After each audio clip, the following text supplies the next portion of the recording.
विष्णु भगवान की जय। अर्थ इंदिरा एकादशी। एकादशी महात्म।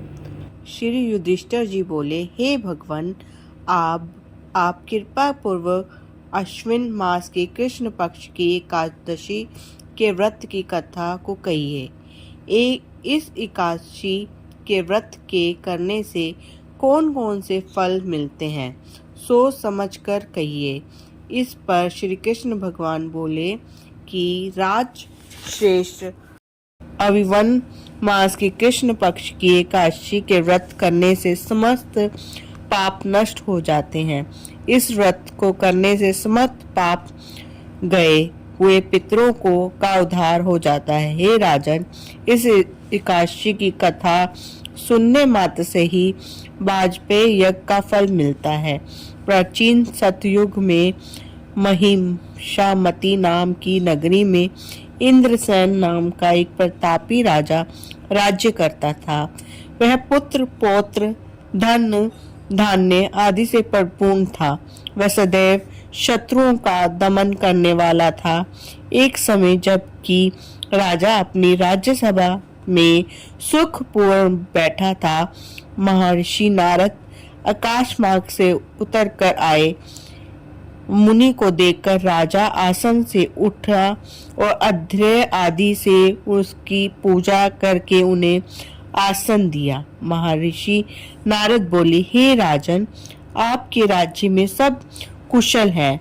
मैं आपकी धर्म परायणता को देखकर अत्यंत प्रसन्न हूँ। जब राजा बोला, हे महर्षि, तथा आपकी कृपा से मेरे समस्त यज्ञ कर्म आदि सफल हो गए हैं। देव, अब आपकी क्या आज्ञा है? इस पर नारद जी बोले, हे राजन, मुझे एक महान आश्चर्य हो रहा है कि एक समय जब मैं ब्रह्मलोक में यमलोक को गया था, उस जगह यमराज की सभा के मध्य मैंने तुम्हारे पिताजी को बैठा देखा। तुम्हारा पिता महान ज्ञानी, दानी, धर्मात्मा था। वह एकादशी के व्रत के बिगड़ जाने से यमलोक को गया। तुम्हारे पिता ने मुझे से तुम्हारे लिए एक समाचार भेजा है कि आप मेरे पुत्र के पास जाए। मेरे पुत्र का नाम इंद्रसेन है, जो कि महिषमती नाम की नगरी में राज्य करता है। मुझे किसी पूर्व जन्म के कर्म कारण जो यह लोक मिलता है, यदि मेरा पुत्र इंद्रसेन अश्विन मास के कृष्ण पक्ष का इंद्रिय एकादशी का व्रत करे, उसका फल मुझे दे दे, तो मेरी मुक्ति हो जाए। इस लोक में छूटकर स्वर्ग लोक में वास करूं। जब राजा ने महर्षि नारद जी से ऐसे पिताजी के दुख पूर्ण वाक्य को सुना, तब उस महान दुख हुआ और इंद्राणी एकादशी के व्रत की विधि पूछने लगा। हे नारद जी, आप मुझे एक एकादशी के व्रत की विधि बतलाइए। इस पर नारद जी बोले, हे राजन, अश्विन मास की कृष्ण पक्ष की एकादशी के दिन प्रातः काल श्रद्धा सहित स्नान करना, उसके पश्चात फिर दोपहर को भी स्नान करना चाहिए। उस समय जल से निकल श्रद्धा पूर्वक पितरों को शुद्ध करें और उस दिन एक समय भोजन करें और रात्रि को पृथ्वी पर शयन करें। इसके दूसरे दिन अर्थात एकादशी के दिन प्रातः काल दातुन करें और स्नान करें। उसके पश्चात भक्तिपूर्वक व्रत को धारण करें और कहना चाहिए कि आज निराहार रहूंगा और समस्त भोगों को त्याग दूंगा। इसके पश्चात कल भोजन करूंगा।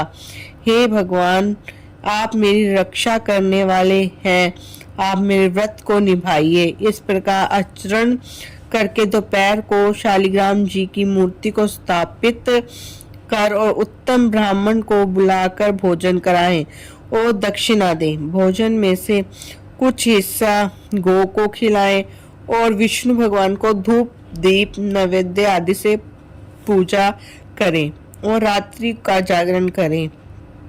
उसके उपरांत द्वादशी के दिन मौन होकर बंधु बांधवों सहित भोजन करें। यह इंद्राणी काशी के व्रत की विधि है। हे राजन, यदि तुम आलस्य रहित होकर इस एकादशी के व्रत को करोगे तो तुम्हारे पिताजी अवश्य ही स्वर्ग को जाएंगे। महर्षि नारद जी सुने। इंद्र एकादशी आने पर उसका विधिपूर्वक व्रत किया। बंधु बांधवों सहित इस व्रत के करने से आकाश से फूलों की वर्षा हुई और राजा का पिता यमलोक से गरुड़ पर चढ़कर स्वर्ग को चला गया।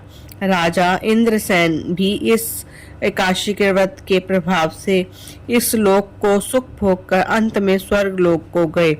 श्री कृष्ण भगवान कहने लगे, हे धर्मराज, मैंने तुम्हारे सामने इंद्राणी काशी का महत्व वर्णन किया है। इस कारण के इस कथा के पढ़ने व सुनने मात्र से ही समस्त पाप नष्ट हो जाते हैं और अंत में स्वर्ग लोक में जाकर वास करते हैं। एकादशी व्रत कथा समाप्त। भजमन नारायण नारायण हरि हरि, श्रीमन नारायण नारायण हरि हरि।